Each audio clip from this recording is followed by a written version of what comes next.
Olc, do ta nis me vendimin e Shteteve të Bashkuara të Amerikës për të bombarduar Iranin. Fillimisht do doja të dija çfarë ka ndodhur në realitet, pastaj do dalim tek pasoja që do të prodhoj ky vendim i Shteteve të Bashkuara të Amerikës, si në kundërpërgjigjen që do të jap Izraeli, po si edhe përsa i përket rikonfiguracioneve që po ndodhin dhe rigrupimeve ndërmjet shteteve që po ndodhin sot. Çfarë ka ndodhur aktualisht dhe çfarë po ndodh, si ka qenë deri tani, le të themi, kundërpërgjigja e Iranit? Sulmi që Amerika i bëri dje Iranit erdhi si pasojë e presioneve që lobi izraelit ka disa ditë që i bën non-stop presidentit Amerikan Donald Trump që të hynë luftë. Arsyeja është e thjeshtë se lufta që nisi përpara 10 ditësh, në datën 13 korrik 2025 nga Netanyahu, i cili në mënyrë ilegale bombardoi Iranin, nuk po shkon mirë për Izraelin, edhe pse Izraeli ka një aeroflot superiore në krahasim me Iranin, ka arritur që të bombardoj një pjesë të mirë të qyteteve të Iranit. Sërish matematika është ajo që të lë të kuptosh që Izraeli nuk ka shanse kundër Iranit. Ëndra e Benjamin Netanyahut, kur e i lëshoi agresionin kundër Iranit në datën 13 qershor 2025, ishte që të rrëzonte regjimin islamik në vend dhe në vend të tij të vinin agent izraelit. Por kjo gjë nuk ndodhi, nga që populli iranian i gjithi është rreshtuar për krah Imam Khameneit dhe për personat që ndjekin mediat nga Irani se çfarë transmetojnë, është që edhe njerëz që nuk kanë ditur ndonjëherë se ku bie xhamia, tani i kanë vërshuar të gjithë xhamive dhe do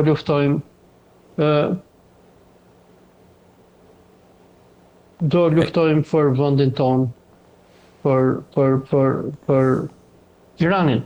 Dhe në anën tjetër, ajo që quhet War of Attrition, apo lufta e shkatrimit që Irani nuk e ka problem ta bëjë me Izraelin, është një luftë të cilën Izraeli nuk e përballon dot. Sikur kam përmendur edhe në intervista të tjera, Irani ka bombarduar institucionet kryesore të regjimit zionist. Ka bombarduar qendrën e spionazhit, duket në emisionin tënd mora shembull pranë e kaluar, tash sikur bombardonte këta spionët e shikut e Oxhaku, ka bombarduar stock exchange-in e Izraelit, i bie sikur bombardoi bankën kombëtare, ka bombarduar bazat ushtarake izraelite, ka bombarduar të gjitha institucionet që mbajnë në këmbë shtetin e Izraelit. Dhe edhe pse Izraeli ka teknologji superiore, ka spionazhin më të ndyrë dhe më të sofistikuar të botës, çfarë Izraeli nuk bën dot, nuk bën dot atë që quhet luftë shkatrimtare apo War of Attrition. Koncepti i War of Attrition në luftën, në konceptin luftarak është që kur ti lufton me armikun tënd, por as ti nuk e mund dot armikun tënd dhe ai nuk të mund, dhe lufta vazhdon në mënyrë shkatrimtare. Domethënë, kjo është War of Attrition. Kjo është War of Attrition. War of Attrition, domethënë çfarë bëjnë të dy palët ndërluftuese, kjo ka ndodhur gjatë luftës së parë botërore që njihet më shumë. Lufta e atyre si quhen në shqip ato kanalet që luftonin njerëzit. Hendek, jo. Siç është një term, credo. Llogore. Në llogore, lufta e llogoreve. Domethënë njerëzit vjeshin nëpër llogore, kufiri nuk të viste, edhe çfarë bënin të dy palët, vetëm gjunin me topa dhe shkatronin shatrat edhe qytetet e njëri tjetrit. Dhe i shkatronin ekonominë njëri tjetrit. Po. Pra dalim te rasti Izraelit me Iranin, Izraeli nuk mban dot luftë shkatrimtare me Iranin, dhe për këtë arsye, prej 4-5 ditësh, Netanyahu shkoi edhe në Washington, duke përdorur gjithë fuqinë e lobit izraelit që ta detyronte presidentin Trump që të bombardonte stacionet nukleare të Iranit, Isfahanin, Fordon edhe Natanzin.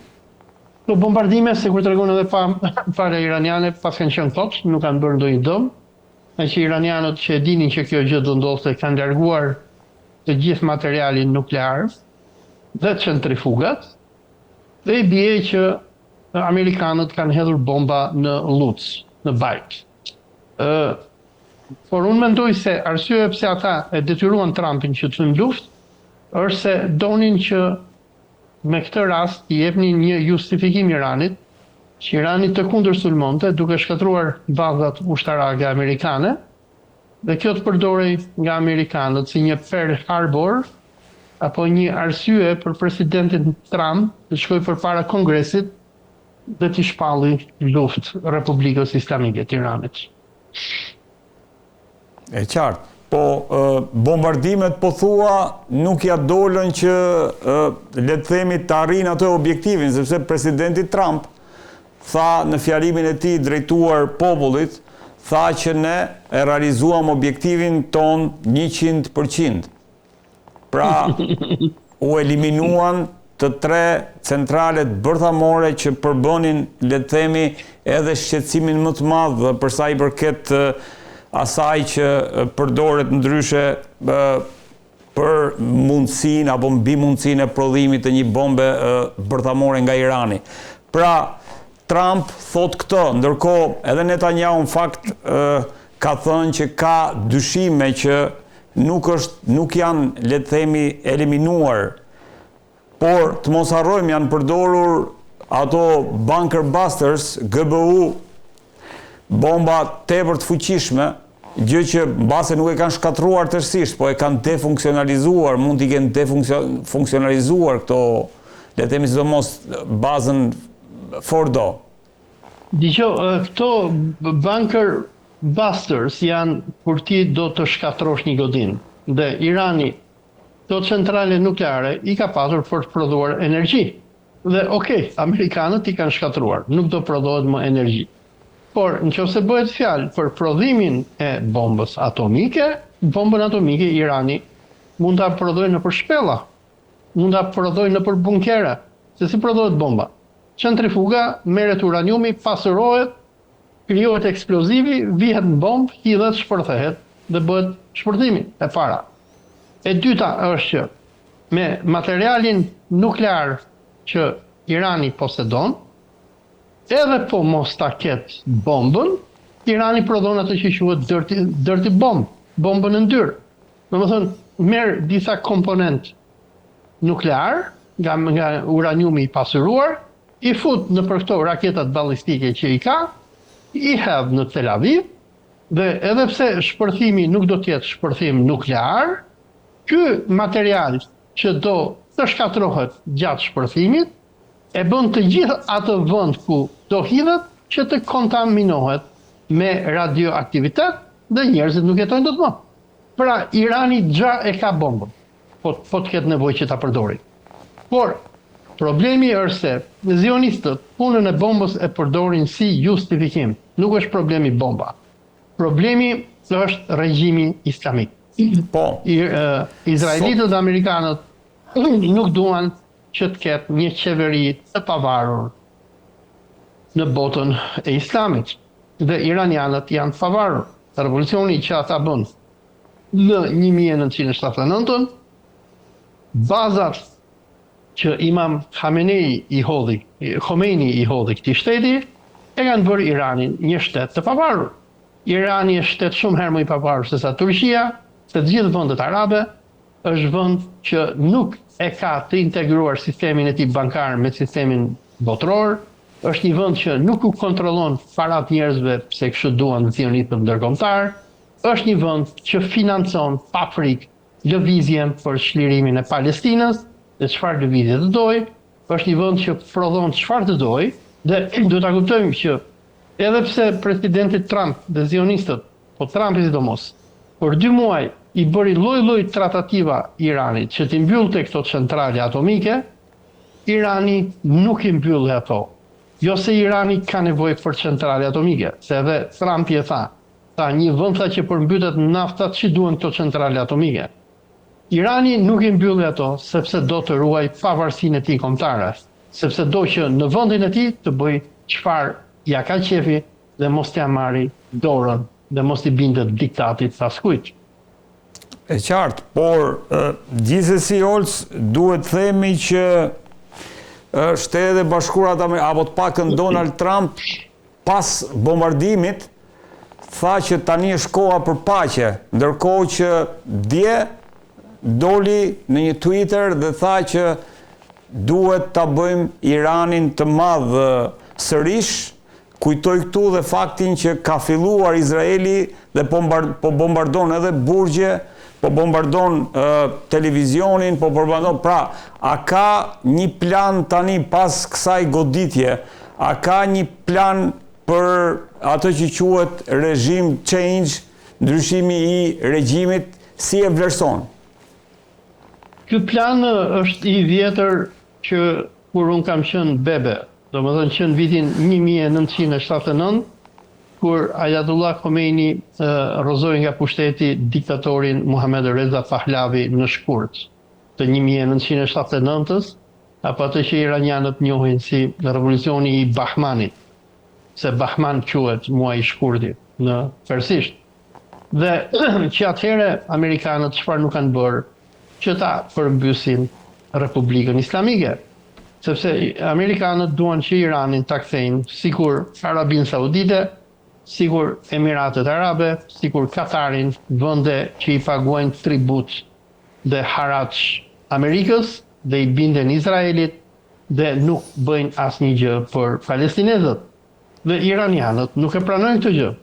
Ata që kur e bën revolucionin e tyre, slogani i iranianëve, që edhe këto që ju shikoni në pamjen mbrapateje brohorasin, është Merk Berk Amerika, Merk Berk Israel, Merk Berk Inglis.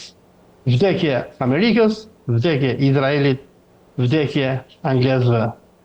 Sepse ata e dinë që ishin këto tre fuqi, ato që kontrollonin Iranin, ato që i merrshin pasurinë iranianëve, ato që i kishin mbushur burgjet me qindra mira iranian, ndërsa familja e shahut lekët e veta i depozitonte nëpër bankat e çifutëve në Amerikë, dhe iranianët, kur e bën revolucionin e tyre, e bën që pasurinë e tyre, vendin e tyre, sa kenë ata. Për personat që kanë lexuar librin e Imam Khomeinit, Pushteti Islam, Imam Khomeini thotë që ne duhet ta çlirojmë Iranin nga imperialistët. Ja që Allahu thotë në Kur'an dhe në hadithet e profetit na mësojnë që neve duhet ta çlirojmë shoqërinë tonë nga dominimi i pafeve. Thotë amerikanët dhe britanikët nuk kanë problem nëse ne i falemi Allahut në atë ditë, por ata duan që na kontrollojnë pasuritë tona, na kontrollojnë vendin tonë, na degenerojnë gratë tona.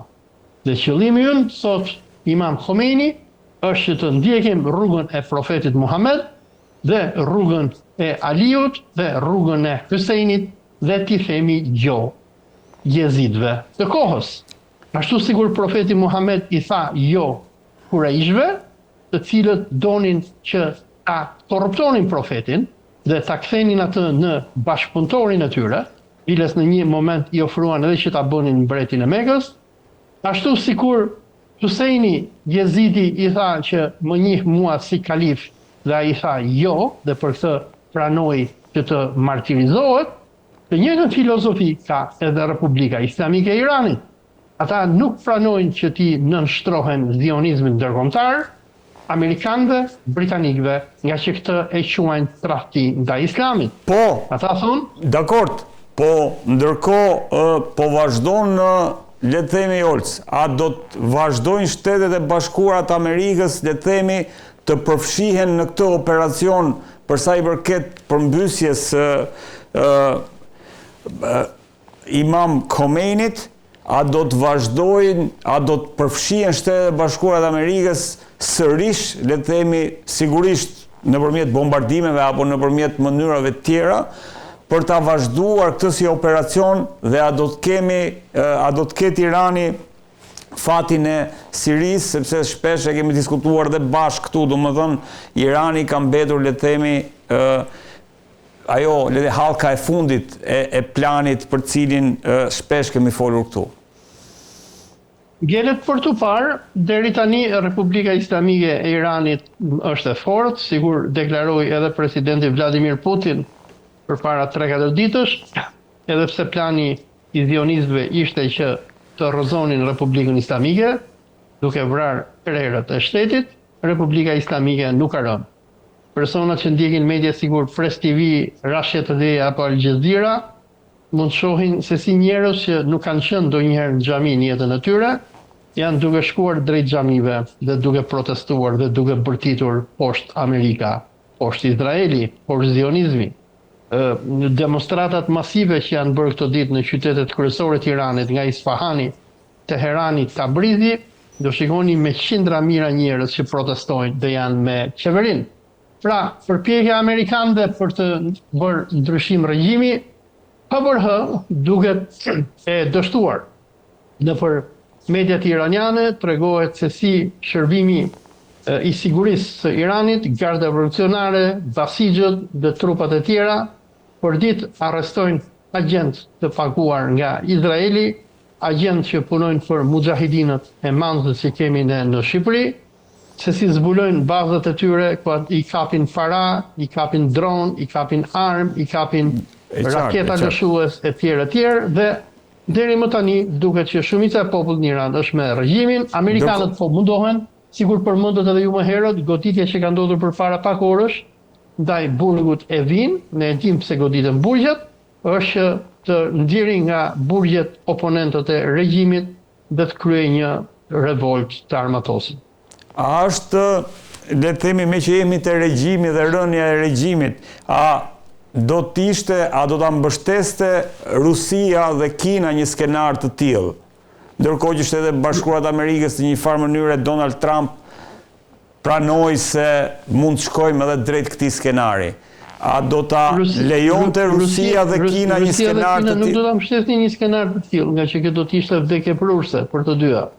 Sigur e kam përmendur edhe në biseda tjera, Rusia gjë e humbi Ukrainën. Nëse Rusia do ta humbte edhe Iranin, ku në Iran do të instalohej një regjim armiqësor me Rusinë, kjo do sillte izolimin total të Rusisë. Irani është porta e Rusisë për të dalë në gjirin persik dhe në Oqeanin Indian. Rusia me Iranin, me marrëveshjen e saj strategjike, kanë nënshkruar shumë pika ku që të dy vendet ndërmarrin zhvillim përbashkët, ku zhvillimi më kryesor është ndërtimi i hekurudhës nga Shën Peterburgu deri në portin e harrova emrin se si quhet, duket Bandar Abbasit. Bandar Abbas. Ku domethënë produktet ruse, dritrat ruse, nafta ruse do dalin për në gjirin persik, që më pas të shkojnë në pjesët e tjera të botës. Për Kinën është e njëjta gjë, dhe ne tashmë e dimë, dhe ky është një fakt që transmetohet gjithandej. Kina është në mënyrë aktive, agresive, duke ndihmuar Iranin me armë, me teknologji, me spionazh, me ekspertë të kibernetikës e tjerë.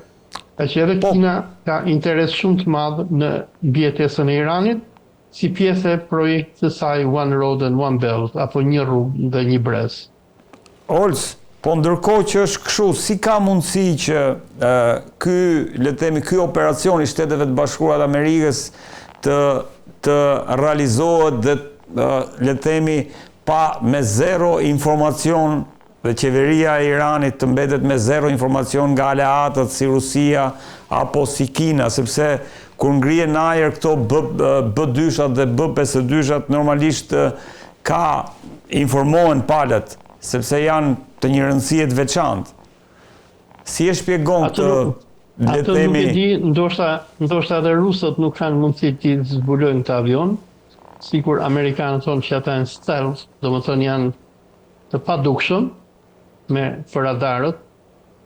Nuk e di, ndoshta por mund të ekzistojë ndonjë mundësi që Rusia, të paktën këtë deklaroi edhe presidenti Trump përpara 2 ditësh, 3 ditësh, kur tha që kishte marrë një telefonat nga Vladimir Putin, ku Vladimiri ishte ankuar për sulmin izraelit kundër Iranit, dhe Trumpi kishte thënë ti mbahu me Ukrainën na e lën neve Iranin. Ndoshta mund të ketë ndonjë pazar të fshehtë që ne nuk e dim ndërmjet Rusisë edhe Amerikës, ku të dy palët mund të kenë bërë pazar, Trumpi duke i dhënë Ukrainën në shkëmbim të Iranit për Izraelin. Mund të jetë edhe kjo si marrëveshje shumë interesante.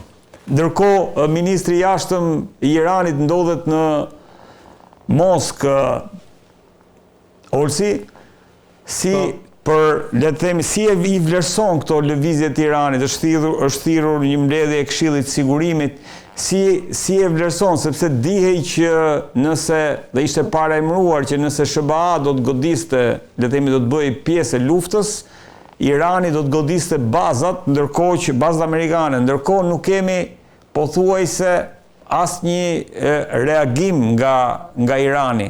Si e vlerëson këtë moment? E para, iranianët kanë nevojë për ndihmën ruse. Nëse iranianët godasin bazat amerikane, ky do shërbej për zionistët, amerikanët si Pearl Harbori i Amerikës, ku zionistët do ta çojnë këtë fakt në Kongresin Amerikan, do thonë që na ka sulmuar Irani, që ta kenë si casus belli apo arsye për të shpallur luftë. Por nëse Irani bën këtë gjë pa mbështetjen dhe garantinë e Rusisë, ku Rusia t'japi mbrojtje ajrore, ne sigur e kemi parë në ditët e fundit, bides edhe në këto momente, Izraeli i ka shkatruar iranianëve mbrojtjen e tij kundër ajrore, dhe avionët F-35 izraelit vinë në përqejt e Iranit, dhe Irani nuk ka çfarë të bëjë.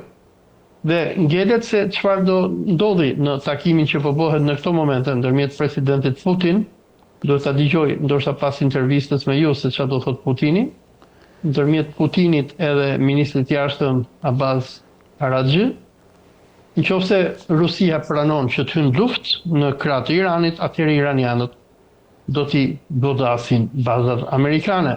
Por ndryshe, unë parashikoj që nëse Rusia nuk pranon të hyjë në luftë në krah të Iranit, dhe t'japi Iranit mbrojtje ajrore me sistemet anti-radar dhe mbrojtje nukleare, me shumë probabilitet iranianët do vazhdojnë luftën vetëm me Izraelin, duke mos i dhënë lobit zionist një justifikim për të futur amerikanët në luftë. Pra, po thua që do të vazhdoj kjo war of attrition që thamë. Po iranianët këtë po deklarojnë deri tani, Imam Khamenei këtë ka deklaruar që ne nuk do të tërhiqemi nga që na sulmuat vetë. E gjitha varet se sa tavë do të jenë iranianët që të ruajnë raketat e tyre nga shkatrimi nga ajri, nga aeroforca izraelite, dhe nëse iranianët thonë që ne jemi të përgatitur për luftë deri në 2 vite. Nëse iranianët do t'i kenë të siguruara raketat e tyre dhe do kenë mundësi që vazhdojnë godasin Izraelin, ata do të vazhdojnë tamam sikur në një ndeshje boksi, ku secila palë godet tjetrën, derisa një palë do dorëzohet. Në mesazhet më të fundit që kam lexuar në për këto forume që mbulojnë luftën, është që Izraeli i ka kërkuar iranianëve ndërmjet Katarit dhe Arabisë Saudite që të arrijnë për një armë pushim, por deri tani iranianët janë duke refuzuar të ofertë nga Izraeli. Sa mundësi ka Olsi që kjo goditje e Shteteve të Bashkuara të Amerikës ta ketë mbyllur luftën dhe kemi hyrë në ato që quhet ndryshe thjesht zgjidhje diplomatike e situatës, sepse në një farë logjike sipas Shteteve të Bashkuara të Amerikës, Irani nuk i ka më centralet bërthamore përmes të cilave mund të kërcënojë Izraelin. Sepse duhet ta themi që kjo ideja e ndryshimit e regjimit u përmend nga Trump në momentin ku parlamenti iranian vendosi të mbyllte ngushticën e Hormuzit. Se do ta diskutojmë më pas atë punën se çfarë do të prodhonte kjo. Pra sa mundësi ka që me këtë goditje kirurgjikale lufta në lidhjen e mesme të le të themi të përfundojë? Varet nga zionistët, varet nga Netanyahu. Unë me sa kuptoj me këtë goditje kirurgjikale, që ishte goditje kopshtë, sipas iranianëve që amerikanët bën, nga që ata mund të ishin hedhur edhe bombë strategjike nukleare kundër Fordov. Me sa duket Trumpi ka bërë atë që thot populli jon çoj nona me lagoj. Domethënë thjesht që të kënaqi lobin zionist, që ti thot ja unë e bëra atë që asnjë president nuk e ka bërë kundër Iranit, shkova e bombardova dhe Irani nuk na u përgjigj dot. Por kjo nuk varet nga Trumpi, nga që ka forca më të mëdha se sa Trumpi janë zionistët, është Netanyahu ai që vendos për luftë dhe paqe në lindjen e mesme. Po çfarë? Nëse Netanyahu do paqe, do bëhet paqe. Po të doj me Armagedonin e tij biblik, atëherë do kemi luftë. Po cili është argumenti që do përdorë tani Netanyahu? Netanyahu apo retorika e Netanyahut ka qenë e tillë që Irani për pak javë ndërton bombën bërthamore dhe ky është një kërcënim ekzistencial për ne. Ndërkohë që Trump thot nuk ka më mundësi sepse ja është eliminuar, le të themi, mundësia që Iranit Redi, kjo puna e bombës bërthamore, kjo është një prallë me mbret. Jo, dakord, flas si narrativ. Dakord, e lëm këtë debatin, po flas si narrativ, nuk ka çfarë thot më. Jepet kjo, por domethënë është një narrativ e rreme. Ideja është që Izraeli nuk do islam, nuk do islam politik. Arsye pse islami politik demonizohet nga Kosova, nga Sarajeva deri në Tiranë, ku njerëzit po thonë që jemi islamist, futen në përburgje, pse xhamit mbahen në gjithë planetin në përgjim, edhe thjesht besimtari i Allahut konsiderohet terrorist, është nga obsesioni që kanë zionistët me islamizmin si ideologji. Dhe retorika që këta e hedhin, jo, Irani do prodhoj bombën për 1 ditë e 2 ditë, Irani të doj e prodhon bombën, sepse në momentin që ti ke materiali nuklear, ke bien, ke centrifugën, ti bombën e prodhon në bunkerin e shtëpisë tënde. Madje Medvedevi tha që ka shtete që ka shtete që janë gatshëm t'ia shlesin kokat bërthamore Iranit. Ai do koka, Korea e Veriut ja shlesin nesër. E para, e dyta. Përmenda më herët atë që quhet the dirty bomb, e treta, Irani ka armë biologjike dhe kimike. Domethënë po do Irani hedh ca raketa me mbushje kimike dhe biologjike dhe ja ku po i vret 100.000 çifut direkte në Tel Aviv. Po problemi me Iranin është islamizmi i Ayatollah Khamenei. Sepse Khamenei thotë është haram të përdoren armë të shkatrimit të madh. Se po mos ishte Khamenei, sigur pushtetin ta kishte garda revolucionare në Iran apo një grup ekstremist, Irani do kishte prodhuar bombën me kohë. Por kjo është e gjitha justifikim. Dakord. Nëse kjo është pas kësaj, kjo është për të diskutuar dhe nuk dua të merrem me këtë punë tani, po dua të them çfarë narrative do të shpiki tani Netanyahu, se s'ka më bombë bërthamore aty. Në logjikën se si po parashtrohen gjërat, se si deri tani po ecën narrativa e ndërtuar e deri tanishme. Më fal, besoj je i vjetër sa unë dhe ndoshta e mban mend narrativën që përdorën zionistët në kohën e Bushit dytë kur pushtuan Irakun e Saddam Husseinit. Përpara pushtimit, presidenti Chirac në atë kohë e bindi Saddam Husseinin që t'i hapte çdo gjë Irakut. Shkuan këta inspektorët e OKB-s, një ndër cilët ishte edhe Scott Ritter, dhe inspektuan çdo depo, çdo magazin të Irakut të Saddam Husseinit edhe nuk gjenin armë kimike dhe biologjike. Dhe çfarë thonin amerikanët? Jo, këto armët kimike biologjike ekzistojnë, thonin, po i ka fshehur Saddam Husseini, thonin, i ka fshehur diku në shkretëtir, ka gërmuar shkretëtirën dhe i ka futur ato fuqit aty brenda. Domethënë u bë një prallë aq e madhe me këto armë të shkatrimit, sepse nuk ishin si ta justifikonin, saqë edhe idiotët shqiptar, në atë kohë mbaj mend kam qenë në klanin e Blendi Fevziut. Blendi Fevziu nuk më fton më se në Afrikë, që kur u zura me atë për punën e arrestimit që Izraeli i bëri me qindra tifozëve shqiptar në nëntor të vitit 2016, edhe mbaj mend në një nga emisionet që kam qenë me Fevziun dilte Rahmetli Luan Hajdaraga, që ka qenë zëvendës ministër i jashtëm, burri mirë, qafir, ateist, por nuk ishte burri. Olc. Edhe thoshte kur ditë në televizor, thoshte se Sadami, thoshte, ka një shishe kaq të bukur, thoshte, edhe tek ajo shishja ta hapi, thoshte, na vret të gjithë neve. Domethënë, u bë një idiotësi aq e madhe me këto armët e shkatrimit të Saddam Huseinit, saqë ju hodhën trut e gomarin gjithë njerëzimit. Dhe edhe pas kësaj, nëse Izraeli do dojë që të vazhdohet lufta, do thot, se do i thot Trumpi ora, do i thot unë ja shkatrova ato centralet nukleare, nuk ka më.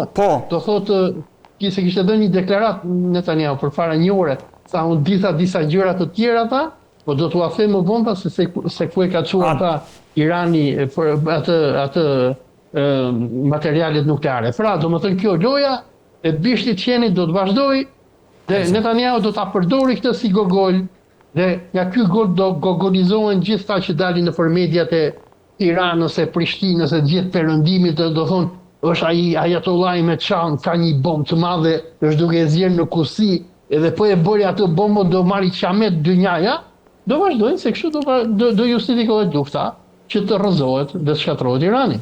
Olc, Parlamenti iranian ka marrë një vendim për sa i përket të mbylljes së ngushticës Hormuzit dhe kjo i ka alarmuar jo pak, le të themi, tregjet botërore, sepse ka anije, domethënë që kanë vendosur që të mos kalojnë më në atë ngushticë.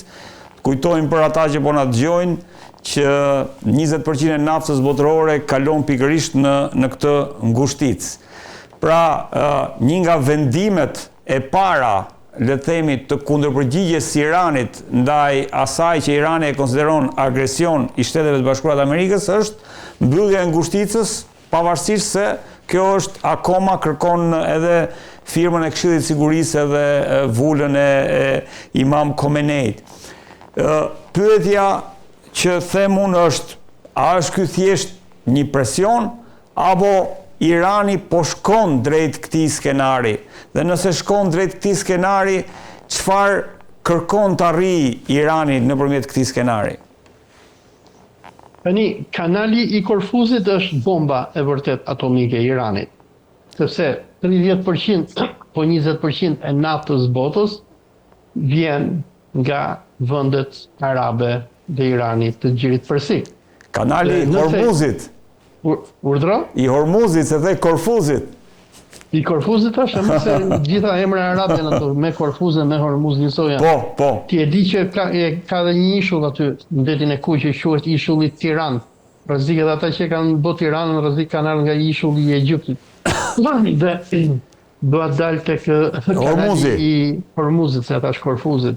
Që kanali i Hormuzit, në qoftë se Irani e mbyll atë, atëherë ajo do të jetë bomba atomike që Irani do përdori kundër perëndimit, sepse ne e dim, perëndimi dhe në veçanti Evropa, që nuk ka burime të mjaftueshme natyrore, naftën e merr nga dy burime, ose nga Rusia, që Rusin ata e izoluan tani, ose nga vendet arabe. Dhe nëse Irani do mbylli kanalin e Korfuzit, nuk do ketë më naftë. Dhe nafta e vetme që do blejnë më pas evropianët, do të jetë naftë ose kontrabanduar ruse, ose naftë amerikane që do të shitet sa frëngu pulën, dhe ngritja e çmimit të naftës do të shkatërrojë ekonomitë e perëndimit. Perëndimi do hyjë në krizë të paparë, nga që nuk do ketë më burime. Dhe iranianët të përballur me agresionin amerikan, do bëjnë atë që mbreti Faisal i Arabisë Saudite bëri në vitin 1973, gjatë luftës Yom Kippurit, kur e pa se si Amerika i erdhi në ndihmë Izraelit kundër Egjiptit. Dhe ai tha, okay, ju doni që të ndihmoni Izraelin dhe të zhdukni palestinezët, unë nuk do të shes më naftë. Dhe bllokimi i shitjes naftës nga mbret Faisali i Arabisë Saudite shkaktoi një krizë të paparë ekonomike në perëndim, derisa më në fundësia arriti që ta vras atë nëpërmjet agjentëve të saj brenda familjes saudite. Pra, Irani do bëj këtë, domethënë se amerikanët mësojnë vetëm kur i godet të xhepi. Rubio, kjo do të jetë bomba. Kjo do të jetë bomba bërthamore, po thua, për ekonominë. Ndërkohë Rubio i ka kërkuar, le të themi, Kinës që të ndërhyjë që Irani të mos e bëj këtë. Pse pikërisht Kinës? Sepse Kina është aleati më i madh i Iranit, Kina është blerësi i naftës së Iranit, dhe amerikanët, nëse Irani bën këtë gjë, nga dëshpërimi mund të lënë edhe Kinën pa naftë, se ndërsa Irani mund ta mbyllë ngushticën e Hormuzit, cisternat kineze do të vazhdojnë që të furnizohen, nga që Kina tek e fundit është aleat i Iranit, dhe amerikanët janë aq të dëshpëruar nga që do po i lutën kinezëve që të bëjnë diçka. Por ngelet për tu parë, parlamenti iranian e aprovoi mbylljen e kanalit Hormuzit, tani ngelet për tu parë nëse Khamenei do ta aprovojë këtë dhe Këshilli i Sigurisë Kombëtare. Në këtë pikë jemi. Pse thua që është bombë bërthamore, Olc? Po sepse kjo do të shkatërrojë ekonomitë e Evropës. Domethënë, si përmendëm më herët, atë që quhet War of Attrition apo lufta shkatërimtare. Kur jenë luftë, armikun e lufton me të gjitha mënyrat. E lufton me sanksione, e lufton me armë. Ne dim për shembull se çfarë Napoleoni i bëri Britanisë. Në kohën e tij i vendosi atë që quhej embargo kontinentale. Në momentin që ti i vendos embargo armikut tënd, ja shkatron ekonominë, njerëzit nuk kanë të hajnë bukë, njerëzit çohen në revolta dhe rrezojnë regjimin, dhe regjimi jot nuk ka para për të vazhduar luftën. Olsi, e fundit, Caroline Levitt, që është zëdhënësja e Shtëpisë Bardhë, ka deklaruar apo i ka bërë thirrje iranianëve që të përmbysin regjimin.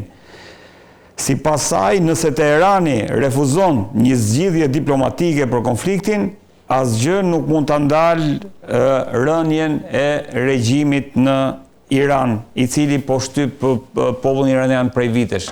Pra, Shtëpia e Bardhë thot o zgjidhje diplomatike ose rënje e regjimit. Çfarë do të thotë zgjidhje diplomatike për Shtëpinë e Bardhë në mënyrën se si e shikon ti? Zgjidhje diplomatike do të thotë kapitullimi i Iranit. Domethënë që Irani pranoi që Izraeli më bombardoi dhe unë do ul kokën, që Irani tani varet se në çfarë lloj kapitullimi kërkojnë ata. Po çka kërkonte presidenti Donald Trump ishte e para që Irani t'i mbyllë gjithë centralet e tij atomike dhe dyta me kërkesë të Netanyahut të shkatërronte sistemin e tij raketor. Këto të dyja janë vija të kuqe për iranianët që ata nuk do t'i pranojnë.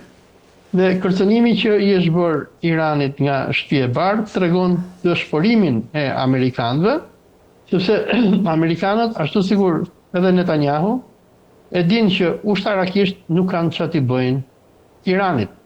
Amerika sot është e dobët, në rast të një lufte, Amerikës do t'i duheshin ndoshta të paktën 1 milion ushtar, që Amerika nuk i ka, për më tepër ata kanë konfliktin në Evropë dhe me Rusinë, dhe vetëm një sulm toksor dhe pushtimi i Iranit do ta rrëzonte qeverinë islamike. Pushtim të Iranit ata nuk e bëjnë dot, për shumë arsye, ndër të tjera gjeografia, armatosja iranianëve, dija e tyre, frenaria e tyre kombëtare dhe islamike e tjerë.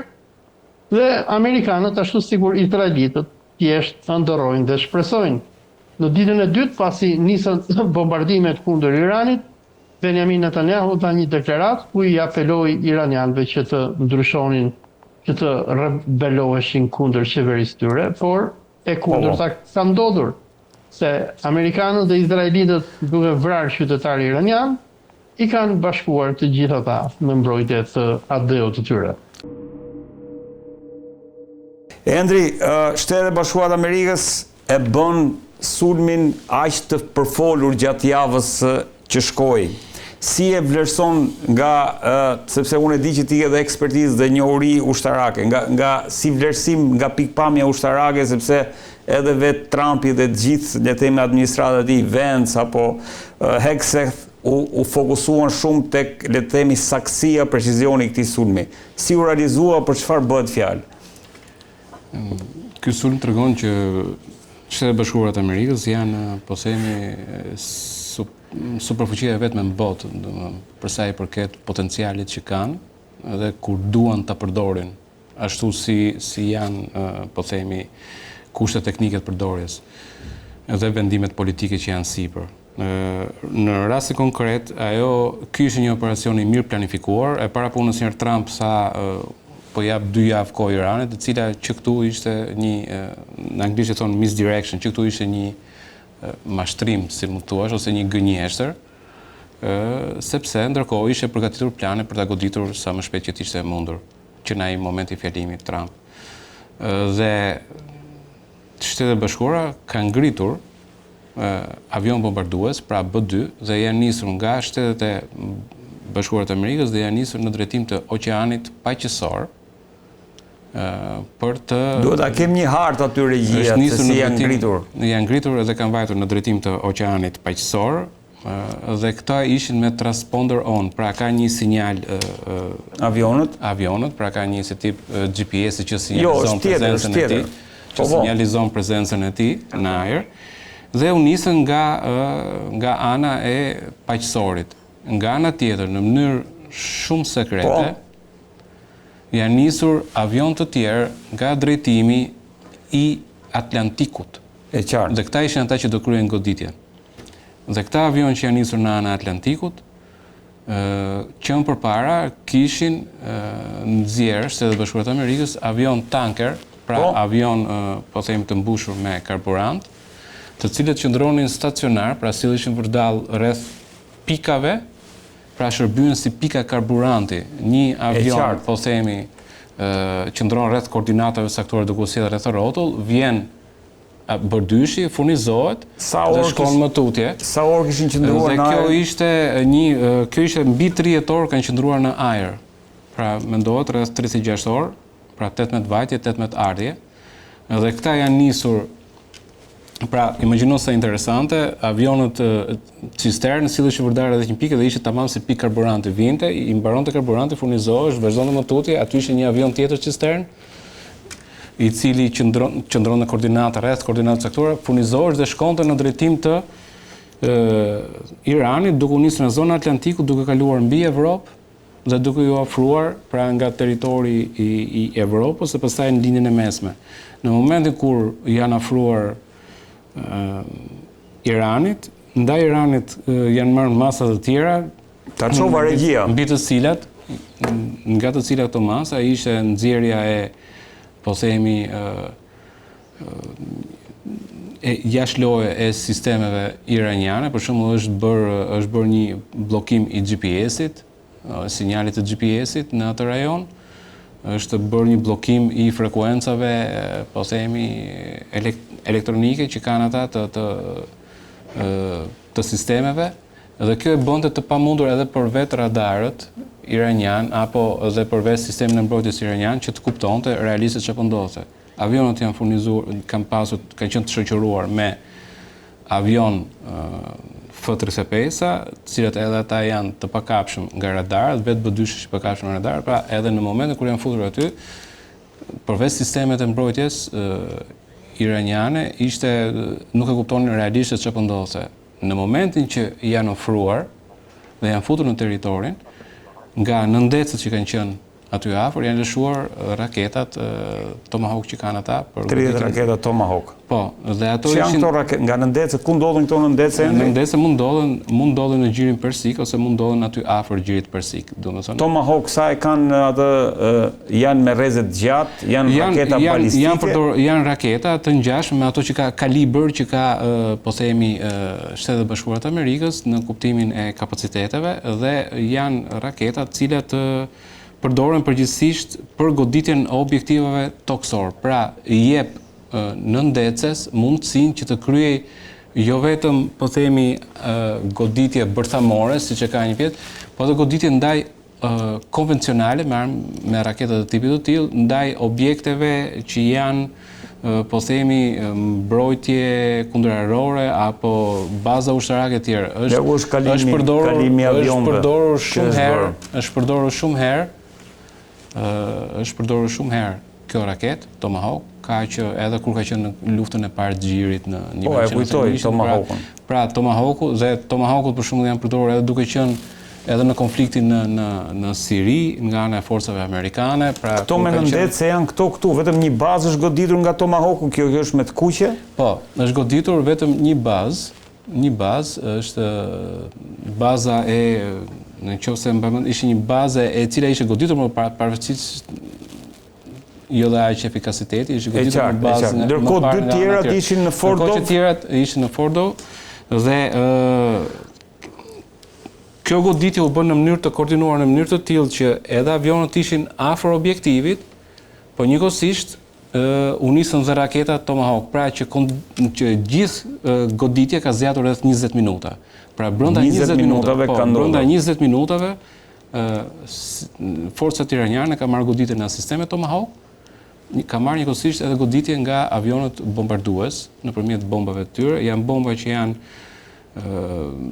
ata janë 30.000 pound, po që i bie pak a shumë 13 ton, se poundi me kilogram janë atë.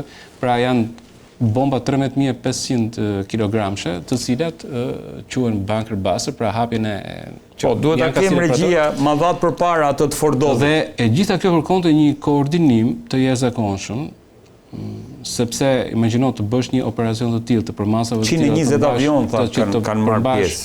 Po pikërisht se ke avionët cistern, ke avionët shoqërues që janë, ke avion të tjerë të cilët shërbejnë për të supresuar apo për të goditur çfarëdo lloj sistemi iranian të mbrojtjes kundërore që mund të dalin në ato momente. Pra, është një forcë shumë e madhe dhe një aftësi, imagjinoni janë me gjithë ato kanë goditur brenda 20 minutave.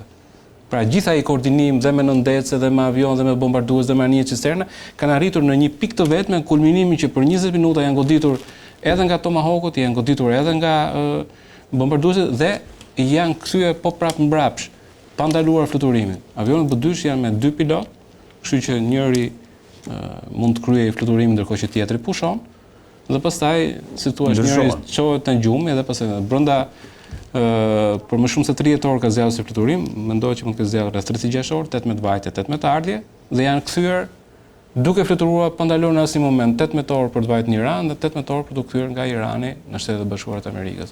Pra, është i treguesi një superfuqie që nuk ka asnjë vend tjetër që mund ta bëjë këtë, nuk e ka këto kapacitete as Rusia dhe as Kina për të kryer një mision kaq kompleks dhe kaq po themi preciz. Kaq të teknologjisë së lartë se mund të ndodhë. Po pse nuk ka Rusia dhe Kina avion B2 si ata? Për momentin nuk kanë.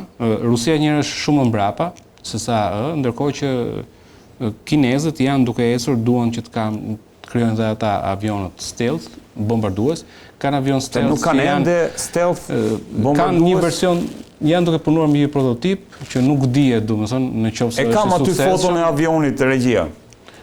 Dhe nuk ditë që është i suksesshëm apo jo, sepse edhe nuk është i testuar. Ato që kanë për momentin janë kopje, domethënë janë ca versione J-17 për shkakun që është kopje e versioneve amerikane, të cilët u arritën të merresin nga Kina në fillim të viteve 2000 nëpërmjet një agjenti që ka pasur një operacioni, po themi zbulimi, nëpërmjet agjenturave të fshehta arritën që të merrnin kopjet e skicave dhe materialeve që ishin përdorur për avionin që janë periudhisht F-17 dhe më brapa për F-35-ën, F-22-shin. Pra, sepse ishin projekte top që është projekti stealth i gjeneratës së 5, ka disa tipa avionësh Shtetet e Bashkuara të Amerikës. Dhe këta arritën të merren në vitin një prototip të gjeneratës 6. Jo, është duke punuar për gjeneratën e 6, njëkohësisht është duke punuar edhe Evropa për gjeneratën e 6, është programi Tempest, njëkohësisht është duke punuar në Shtetet e Bashkuara të Amerikës, ai avioni F-47 është për gjeneratën e 6. Evropa duket sikur i ka bërë skip gjeneratës 5, për momentin Evropa nuk ka avion të gjeneratës 5, nuk ka as Rusia të gjeneratës 5, të vetmit që janë sot në botë me gjeneratën e 5 është Kina dhe Shtetet e Bashkuara të Amerikës. Dhe ato që janë prodhime kineze janë pak a shumë kopje e prodhimeve të Shtetet e Bashkuara të Amerikës, kuptohet pastaj që secili fillon me vetë. Në momentin që ti merr vesh mënyrën se si ndërtohet stilsi me materialet që përdoren të boja, ata ka një bojë të veçantë që nuk e reflektojnë atë radarin, ka një konfiguracion të veçantë etj etj. Pra në momentin që ti i merr vesh sekretet e ke më të lehtë pastaj të avancosh edhe vet. 2.1 miliard dollar kushton se po e shoh. Po. Është vetëm Shtetet e Bashkuara që e kanë këtë lloj avion dhe shikoni kur e kam testuar, pra në 89 ka qenë për herë të parë dhe në po themi në 97 në shfutur në shërbim. 97-ën. Po, ka sa i bie 30 vjet, pak a shumë. Po, avërsisht. Dhe imagjinoni se çfarë versionesh kanë tani që janë. Po përgjithsisht këto platforma qëndrojnë dhe i bëjnë upgrade të ndryshme, pra i bëjnë upgrade në sistemet e navigimit, i bëjnë update në drejtim të sistemeve të hartave, të sistemeve të menaxhimit karburantit, të drejtimit, autopilote këto tjera. Pra, kjo platformë qëndron derisa të dalë një platformë e re, e cila po themi është domethënë këtë të 97-s nuk e ka ende as Europa, as Rusia. Jo, as Europa, as Rusia nuk e ka këtë lloj janë quhen avion të padukshëm për shkak se këta janë si funde sepse nuk arrin të kapen nga radari. Dhe ajo më bëri përshtypje ende, si ka mundësi 36 ora, 33 orë udhëtim në ajër dhe nuk ka asnjë informacion, domethënë gati të pa dukshëm në mënyrën se si janë afruar. Po janë pa dukshëm sepse ato goditja nga nëndecja. Edhe shiko, këta janë pa dukshëm sepse nuk kapin në radar, janë si punë e F-35-s. Pra radarët këta nuk arrin t'i kapin.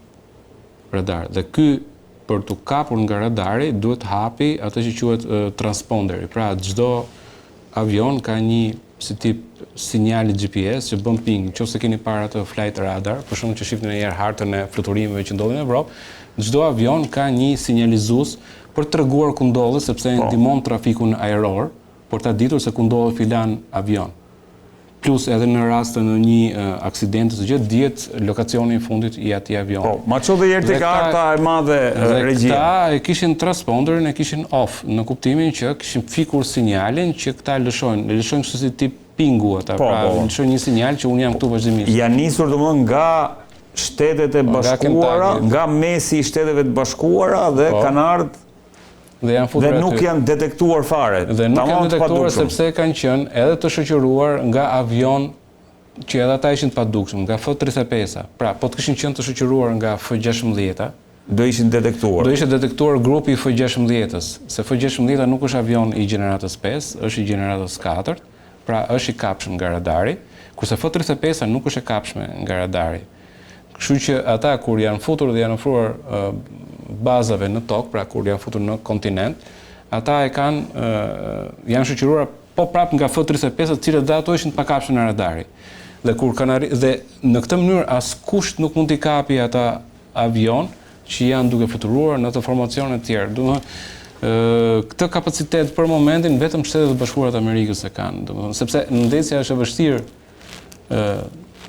për gjendet se ku është në det, duhet një ashtu e veçantë, mund të mendohesh që kishin në ndesën atë zonë, sepse kur afrohet një grupi luftarak në përfshin aeroplanbajtëse, po janë dhe ke destrojere, ke frigata, ke nëndece, ke pastruese minash, pra ke shumë anije shoqëruese. Një grup goditës nuk është thjesht aeroplanbajtëse, sepse janë gjithë anijet e tjerë të cilët kanë funksionin e ruajtjes, kanë funksionin e para të ruajtjes aeroplanbajtëses, sepse aeroplanbajtësia është, domethënë, është e lehtë për të goditur si një objekt i madh, dhe kanë këtë funksion për të ruajtur këtë dhe ke mbi ujë dhe nën ujë, dhe nëndecet që janë nën ujë kanë funksionin e ruajtjes në radhë të parë të plus kanë dhe funksionin tjetër të goditjes. Pra kanë dy funksione që mund të shërbejnë edhe për goditje. Për shembull, këto raketa Tomahawk nuk mund të nisen edhe nga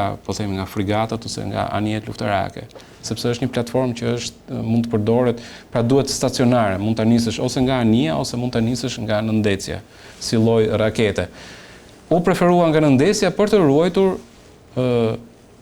ruajtur, si thua, sigurinë e informacionit. Pra që atë sekretin e informacionit. Që afrohesh afër dhe godet në mënyrë të papërshtatshme. Bombat që u përdoren, Endris, edhe këto bombat ishin shumë të veçanta. GBU 47. Çfarë lloj bombash janë për bunker busters? Janë konvencionale. Diferenca, do të thënë janë si bombat e tjera, diferenca e tyre është që nuk shpërthejnë në kontaktin e parë, por penetrojnë.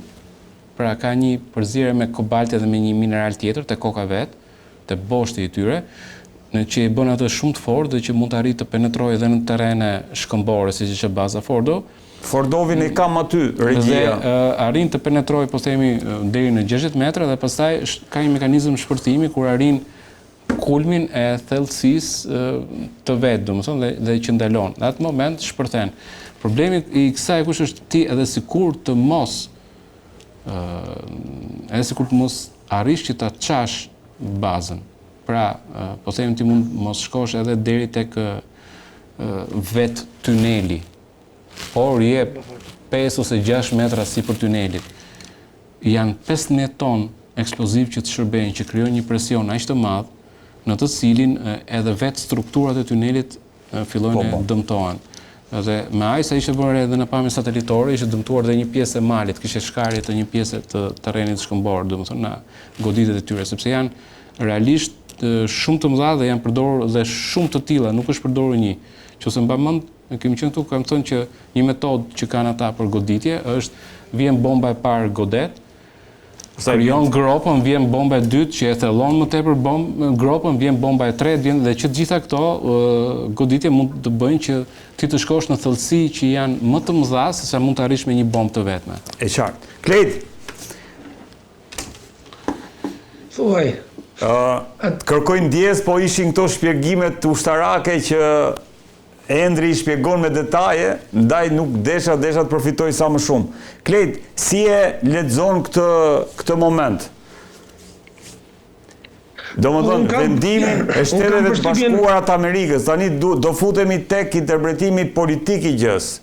Vendimin e Shteteve të Bashkuara të Amerikës për të goditur një shtet sovran dhe të pavarur si Irani. Në të gjitha konfliktet e Izraelit, Izraeli nuk ka dalë asnjëherë vetëm. Është dashur gjithmonë një mbështetje jashtme që ka ardhur gjithmonë nga Shtetet e Bashkuara të Amerikës në plas historikisht. Në konfliktin e vitit 73 u deshën ndërhyrje Shtetet e Bashkuara të Amerikës avion dhe aviator amerikan që të mundnin Egjiptin me Sirinë, edhe paqen e ndërmjetësuar Shtetet e Bashkuara të Amerikës.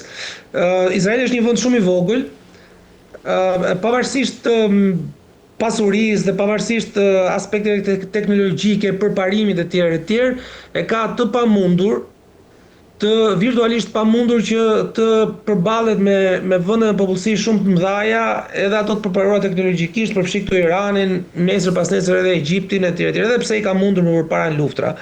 Pra Izraeli është një shtet i cili në maksimumin e vet mund të prodhojë një ndërhyrje ala blitzkrieg, pra një goditje të beftë rrufeshme e cila që në goditjen e parë pra të shkaktoi kolapsin e armikut.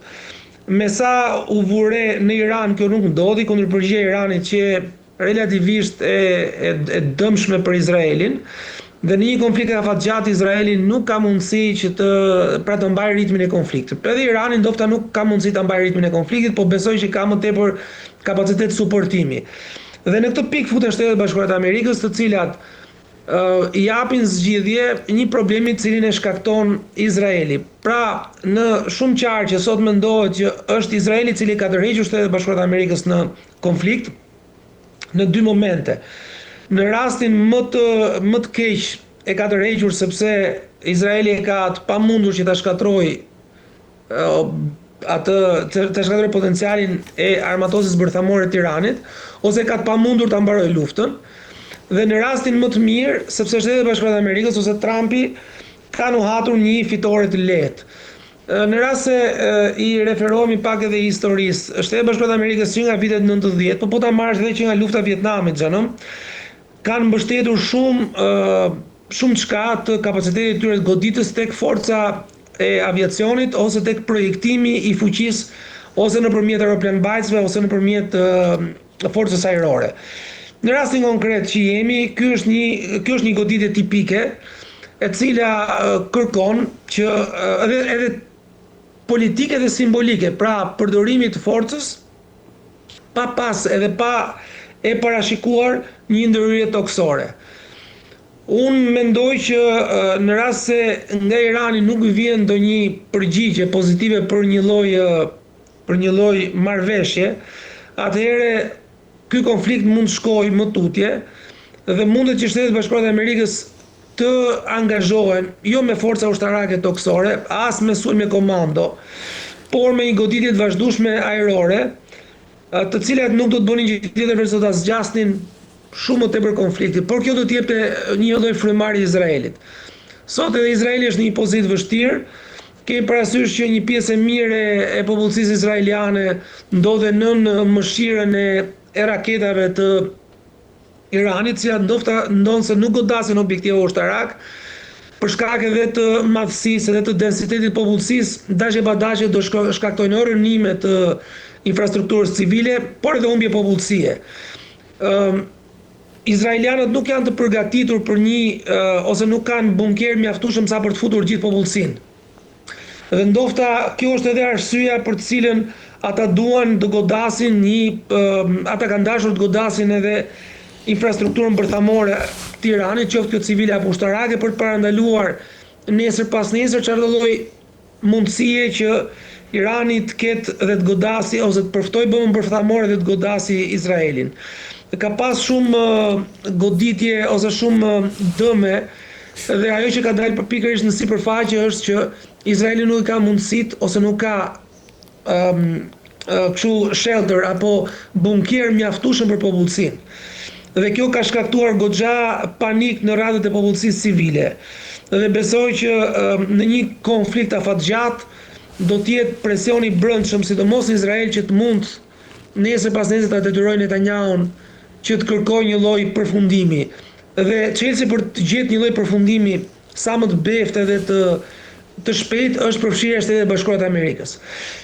Pastaj se cili do të jetë ndikimi i kësaj goditje Shtetet Bashkuara të Amerikës në opinionin publik, kjo mbetet akoma e paqartë.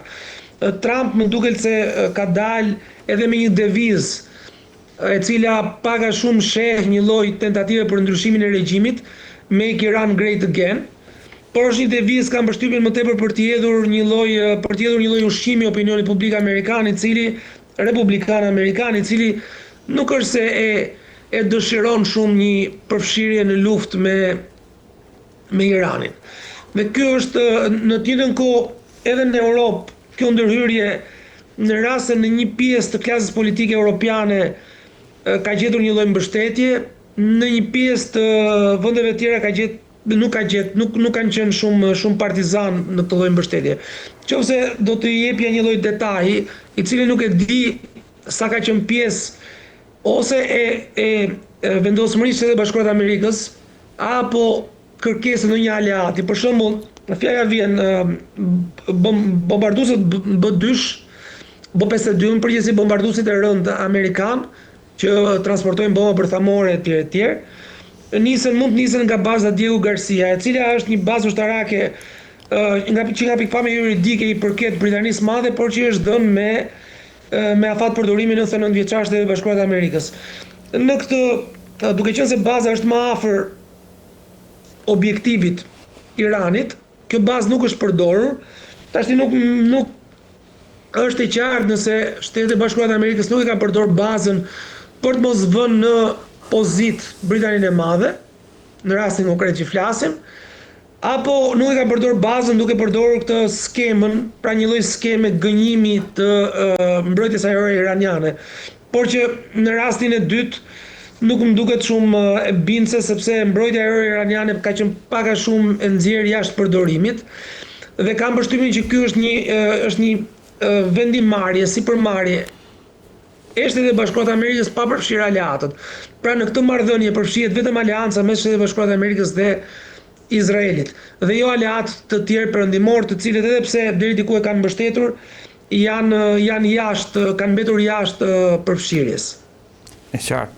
Endri, nga pikpamja politike, çfarë do të prodhojë ky vendimi i Donald Trump sepse në SBA ka filluar, domethënë, dhe ka patur dhe protesta sot, cilët domethënë nga qytetarë, cilët e akuzojnë Trumpin se ka futur me këtë akt ka futur Shtetet e Bashkuara në luftë, ndërkohë ka disa senatorë që kërkojnë impeachmentin e Donald Trump. Kjo ishte për sa i përket Trumpit në Shtetet e Bashkuara të Amerikës, por çfarë do të prodhoi për SBA-n në përgjithësi, domethënë ky vendim që sapo morën? Për sa i përket Shtetet e Bashkuara të Amerikës, pjesës që ka të bëjë me Trumpin dhe vendimin e tij, ka një ndarje të opinionit publik, por shumica e opinionit publik, rreth 70% e amerikanëve e mbështesin goditjen e Iranit, paktën në sondazhin përpara se Trump të merrte vendimin apo të kryente veprimin e goditjes së Iranit. Pra, mbi 70%, pavarësisht se ishin republikan apo demokrat, e mbështesin goditjen e Iranit. Dhe kjo ndodh për shkak të politikës agresive që ka ndjekur Irani duke thënë që në 79 dhe që nëse mbani mend ka qenë një krizë shumë e gjatë e mbajtjes së pengjeve amerikane që u morën në ambasadën amerikane. Nëse mbani mend, një krizë jashtëzakonisht e zgjatur dhe pastaj duke vazhduar me përkrahjen që Irani i dha Hamasit, me gjakderdhjet, me kryengritjet që kanë ndodhur në Irak, ku janë luftuar forcat amerikane. Pra, ka një armiqësi aq të gjatë me Iranin, dhe jo vetëm kaq, po Irani vetë ka vdekja e Amerikës, vdekja e Izraelit e kanë tek betimi vet, domethënë, dhe janë betuar që do të lutojnë satanaj të madh. Trump erdhi si një president që nuk do të tregoj pse është mbështetja e madhe. Mbështetja e madhe është dhe midis demokratëve dhe midis republikanëve, që e mbështesnin përpara se ndodhte kjo, e mbështesnin një goditje ndaj Iranit. Pra, kjo ishte ajo. Ka një pjesë tjetër pastaj, e cila është pjesa edhe magave dhe liberalëve të majt, që çuditërisht përputhen në këtë pikë. Magat janë për atë që Shtetet e Bashkuara të Amerikës nuk kanë pse përfshihen në konfliktet në botë, dhe jo vetëm që nuk duan të përfshihen në konfliktet në botë, po në krahun e, po themi, liberalëve janë ata të cilët e shikojnë Izraelin si kolonizator e tjerë, pra në kuadrin e formulës së marksizëm-leninizmit, që e ndan botën kolonizues dhe të kolonizuar, dhe janë dhe ata të cilët janë kundër kësaj. Në rastin e kongresmenëve, problemi është që ata duhet të bëjnë llogaritë edhe me faktin që ka një bazë, pra secili prej kongresmenëve amerikanë ka një bazë elektorale të cilin ai e di sa janë republikanë, sa janë demokratë, sa janë maga, sa janë dhe secili prej tyre bën llogaritë veta. Dhe përveç kësaj ka edhe një, po themi, një pjesë tjetër që ka të bëjë me konceptin e a ka të drejtë presidenti i Amerikës që të bëjë goditje të tilla, pra është një çështje juridike që është e pazgjedhur akoma, dhe secili prej tyre bën llogaritë veta, për më tepër që ka edhe një fushat, vitin tjetër Kongresi futet i gjithë në zgjedhje.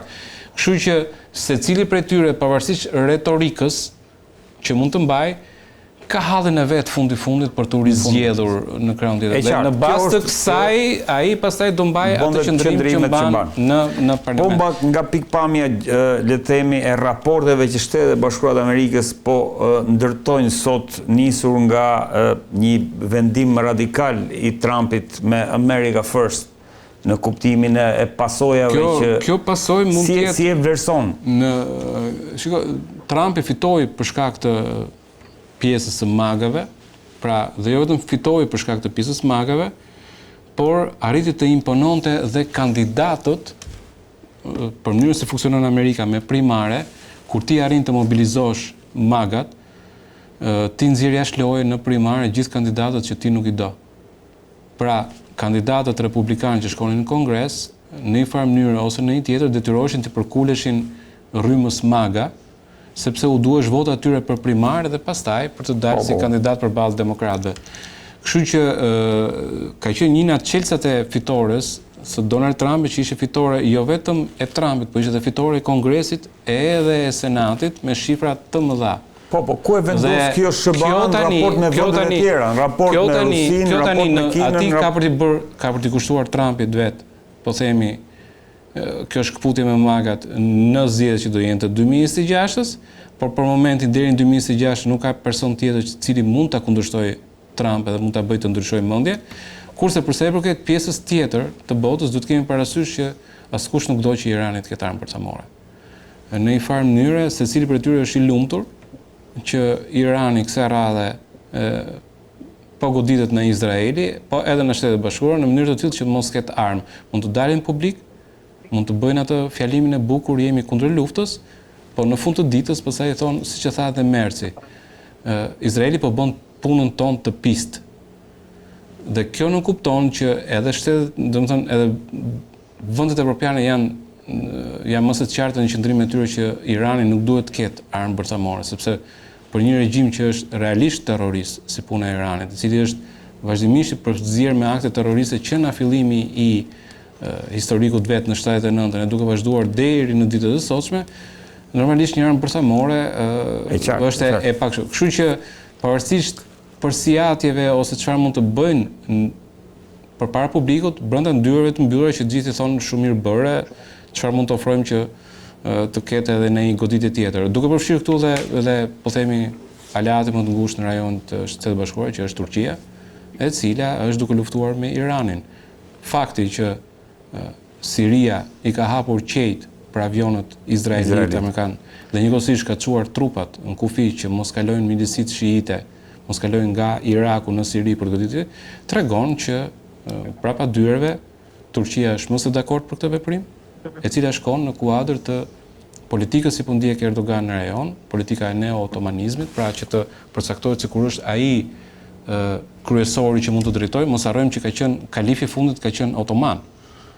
Pra për muslimanët, pra ai mundohet në këtë rast nëpërmjet politikës neo-otomaniste që të marrë drejtuesin, pra prestigjin të jetë ai drejtuesi i po themi i lëvizjes së muslimanëve dhe në këtë pikë është duke u përplasur me Iranin, i cili përdor flamurin e çështjes Palestinës si një flamur për të treguar në sytë e muslimanëve që ai është ai që realisht i ka për zemër çështjen e Palestinës dhe mundohet që të justifikojë krimin e perandorisë persiane në të cilët kalifi duhet të jetë shia. Pra, kjo përplasje e bën që ta ketë keq me Turqinë, ta ketë keq me Arabin, që do të thotë dhe vendet që janë në rajon, që ka një peshë në rajon, janë në krahun e Shtetet Bashkuara të Amerikës. Pra në long term askush nuk është kundër Shtetet Bashkuara të Amerikës. Klejt, si e shikon në rastin konkret edhe vajtjen do kundërpërgjigjen e Iranit, ndërkohë që ministri i jashtëm është në takim me Vladimir Putin dhe si e vlerëson një kundërpërgjigje, sa do të përfshihet Rusia në rast se do ketë një kundërpërgjigje, ndërkohë do flasim pak më vonë, do flasim edhe për ngushtisjen e Hormuzit, po flas në raport me Rusinë se kjo është ajo që na intereson më shumë në këtë histori. Një përgjigje, një retifikim vogël për Endrin. Kam përshtypjen që regjimi iranian nuk ka qenë në pozita të tilla vetëm me revolucionin. Irani dhe fuqitë e tjera në bërje aso kohë kanë qenë në konflikt me njëra tjetrën. Për Irani nuk është se është një fuqi e cila e ngriti të gjithë narrativën e vetëm me revolucionin. Ka qenë një shtet i madh, i rëndësishëm, Shtetet Bashkuara të Amerikës i përdori aso kohë për një politikë potence në rajon. Me revolucionin ndryshoi shumë çka, politikën e potencës nuk e braktisë dhe unë besoj që nuk e braktis as edhe sikur të bi regjimi i Shahut, pra politikën e fuqisë rajonale do ta ketë gjithmonë. Mbase nuk e kuptova. Unë e kisha fjalën specifikisht raporti midis Iranit dhe Shtetet Bashkuara që në 79-a përmenda krizën e pengjeve dhe duke vazhduar më tutje me akte terroriste, që do të thotë ky raport i vështirë që ka Irani me Shtetet Bashkuara që filloi në 79-ën, nuk ka qenë më përpara. Ishin amerikanët ata të cilët e furnizuan me armë dhe e mbajtën shahun. Pra kam pas një raport në mos miqësie të paktën bashkëpunimi, nga 79 e mbrapa kaloi që me krizën e pengjeve, me përdorimin e Hamasit, kaloi një raport të vështirë, i cili ka çuar që në ditët e sotshme 70% e amerikanëve mbështesin një goditje ndaj Iranit. jo për të rrim pak tek Rusia, se më intereson kli. Okej, Irani është dhe Rusia ka një aleancë që nuk është aleancë se thosh ideologjike. Është një aleancë konvencionale e cila bazohet më tepër në kundër reaksione se sa në një projekt përbashkët. Ajo që mund të ndodhi me Iranin tashti që po themi është ajo që ka ndodhur me Rusinë gjatë konfliktit me Ukrainën. Praktikisht Rusia deri diku është kthyer në një lloj shteti klient të Kinës, në kuptimin e asaj që ka nevojë shumë të madhe sot për Kinën dhe nesër nuk do të ketë, kur të mbarojë lufta me Ukrainën, nuk do të ketë fuqinë apo peshën për të pas një pozicion të rëndësishëm në botë pa pasur një raport me Kinën. Pra nuk do të bëj politikë autonome të jashtme.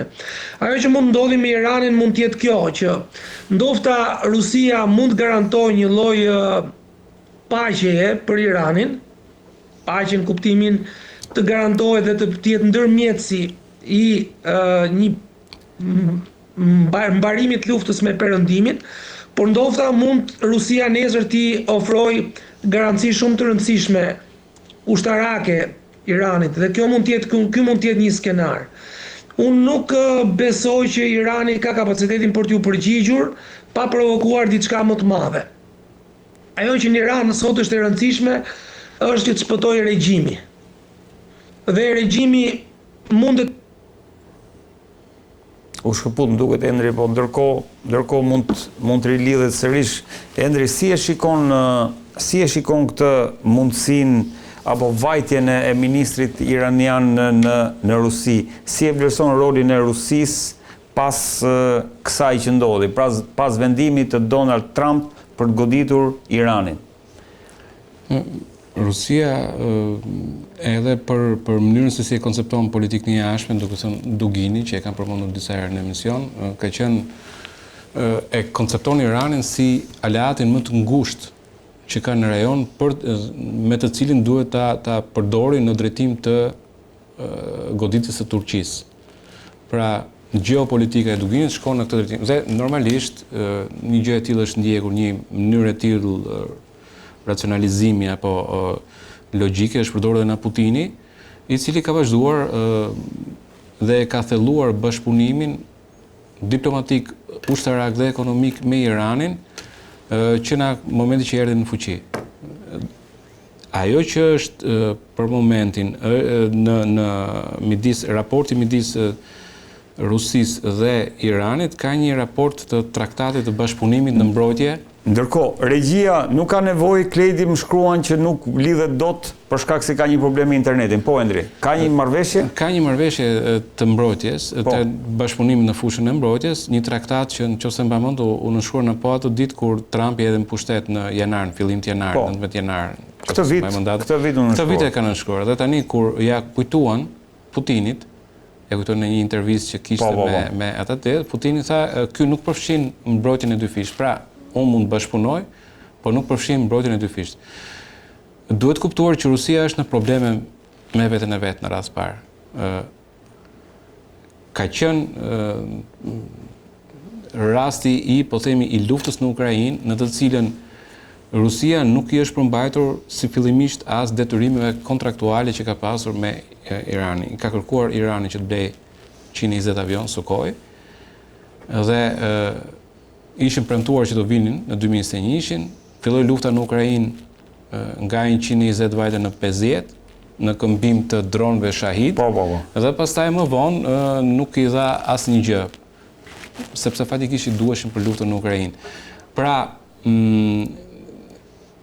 kjo Rusi që nuk i përmbahet këtyre detyrimeve të tilla që janë precize tregon që ka vështirësi dhe në vetvete për materialin ushtarak dhe kur ka vështirësi për materialin ushtarak që mund të transferojë në drejtim të Iranit, është e kuptueshme që do i justifikoj me gjetjen e paqes e me këto deklarata që janë. Pra Rusia do shtyj për paqe, po thua, për armëpushim? Po, patjetër. Dhe në këto momente që flasim, se nuk do të harruar dhe roli i Iranit si shtet terrorist që e furnizon Rusin me drone Shahid, që kanë shërbyer vetëm për goditjen e popullsisë civile. Dronet Shahid nuk janë për objektiva ushtarak. se janë shumë të ngadalt dhe azisohen për një herë. Thjesht lëshohen në grumbull të mëdhenj gjatë natës drejt qyteteve, duke shpresuar që ndonjëri prej tyre të godasi. Nuk janë për objektiva ushtarake. 200 km/h mund t'i azisosh dhe me ja dhe më të ngadalt se avionët e luftës dytë botërore. Domethënë me në ato sistemet e vjetra me 12.7, domethënë mund t'i azisosh. Pra është vetëm për qëllime terrori dhe e ka furnizuar Rusin Irani, i ka transferuar pjesë të teknologjisë dhe sot Rusia i prodhon vetë një pjesë drone, po 50% akoma vazhdon i merr nga Irani. Fakti që nuk arrin ta ndihmoj dot, jo vetëm me këta, po edhe me sistemet e mbrojtjes kundërerore, të cilët siç e shikojmë nuk arrin të përballojnë dot goditjet e dronëve Ukrainës, e bën Rusin që të jetë më e përmbajtur në pozicionin e vet. Sigurisht që Rusia nuk do që të ndryshojë qëndrimi, domethënë të vi shahu në pushtet, sepse ardhja e shahut në pushtet në kupton një ndryshim strategjik në Iran, në kupton që Irani të shkëpusë marrëdhëniet me Rusin dhe të kthehet nga perëndimi. Dhe kjo nuk i intereson Rusisë, nuk i intereson as Kinës në vetvete. Ata i intereson që aty të jetë ky regjim të cilin ata e përdorin për arsyet e veta.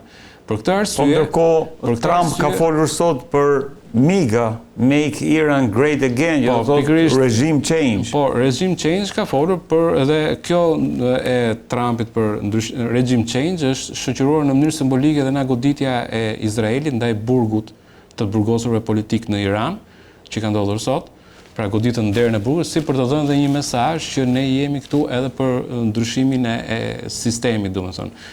Pra, por ky ndryshim i sistemit nuk i intereson të Rusisë, por Rusia në ana tjetër nuk është se ka mundësi që ta ndihmojë as me sistemet mbrojtjes kundërerore, as me avion. Pra, në këtë mënyrë Rusia ndodhet përpara një pamundësie për ta ndihmuar dhe do i mëshoj shumë anës diplomatike, duke ngritur tonet, duke bërë presione dhe për krijimin për gjetjen e një zgjidhje, për gjetjen e një diçka e cila po themi nuk e di se sa mund të japi fruta, por ka thritur për shembull Këshillin e Sigurimit dhe këtu ka qenë e mbështetur dhe nga Kina për mbledhjen e një Këshilli të Sigurimit në të cilën diskutohet situata dhe të gjendet një zgjidhje.